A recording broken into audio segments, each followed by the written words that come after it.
Қайырлы күн ханымдарым, каналыма қош келдіңіздер. Сіздермен Феруза Мырзаева, косметолог, жағдайында беттің типтеріне сай нәтижелі маскалар ұсынатын эксперт. Бүгін сіздерге өзім сүйіп жасайтын, өзіме қатты ұнайтын, бір түнде бетіңізді қалыпқа келтіретін, ағартатын, жұмсартатын, нәрлендіретін, тегістейтін керемет маскамен бөліскелі отырмын. Ендеше кірісейік. Бізге крахмал қажет болады. Жүгері крахмал немесе картоп крахмалын қолдансаңыздар болады. Мен өзім картоп крахмалын қолданамын, өйткені ол беттің ісігін алады, бетті тегістейді, ағартады. Жүгері крахмалына қарағанда кішкене басымырақ нәтиже береді. Сондықтан бір шай қасық бізге картоп крахмал қажет болады. Ыдысымызға бір шай қасық картоп крахмалын салып аламыз. Бір шай қасық жетеді, өйткені біз бір-ақ рет жасаймыз бұл масканы, 2-3 күнге жарамайды ертеңіне қолдануға, сондықтан аздау жасай берейік. Бір шай қасығын аламыз. Екінші қосатын дүниеміз ол оливковое масло, зәйтүн майы. Тазартылмаған түрін қолдануға кеңес беремін. Сыртында экстра виржин деп жазылып тұрады, яғни бар свойствосын, бар пайдалылығын сақтаған болады. Ол бетіңізді нәрлендіреді, жұмсартады, әжіміне жақсы, бетіңізге керемет жылтыр береді.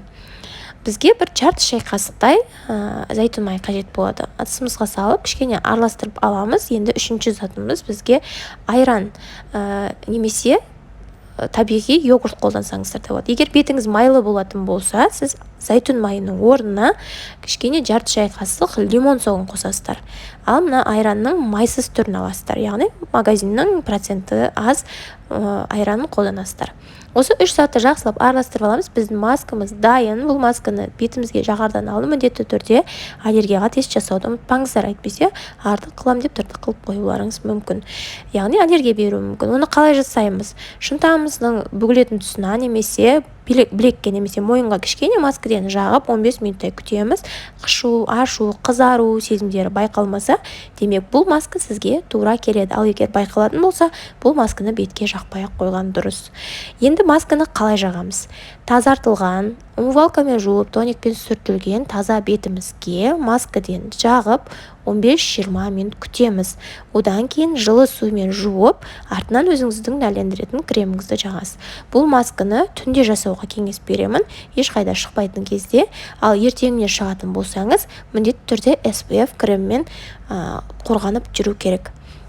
Бұл масканы аптада 2 рет жасауға болады. Курс 1 айды қамтиды. Бір жасағаннан уже бетіңізде керемет результатын байқайсыз. Бетіңіз сәбидің терісінде жұмсақ болып қалады, нәрленеді, керемет сізге сезім сыйлайды. Бұл масканы өз күтіміңізге қосып қойсаңыздар болады. Ешқандай қорқатын құрамы жоқ. Тек аллергия тест жасасаңыздар болды. Былайша қолдана беруге болады. Жаңағы бұл қалыпты теріге, аралас теріге, құрғақ теріге өте жақсы кетеді. Ал егер майлы тері болса, жаңағыдай зәйтүн майының орнына лимон соғын қосасыздар, және де майлылығы аз айранды қолданасыздар.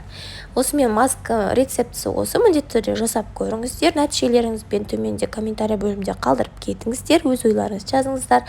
Алда сіздерге қандай тақырыптағы маскалар қажет, қандай видеолар қажет, соны өз ойларыңызды білдіріп кетсеңіздер, соған қарай алда сіздерге пайдалы контент дайындайтын боламын. Каналыма тіркеліп кетуді ұмытпаңыздар.